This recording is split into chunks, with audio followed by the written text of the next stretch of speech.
Hello guys, welcome back to the channel.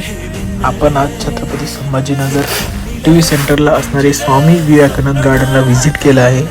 इथे नव्याने bullet train आणि ॲडव्हेंचर पार्क ओपन झालेला आहे आणि बच्चे कंपनीसाठी ही तर आनंदाची पर्वणी आहे. तुम्ही पण आपल्या फॅमिलीसोबत इथे व्हिजिट करू शकतात. हा एक मस्ट ट्राय अनुभव आहे. लाईक करा, शेअर करा आणि सबस्क्राईब करा.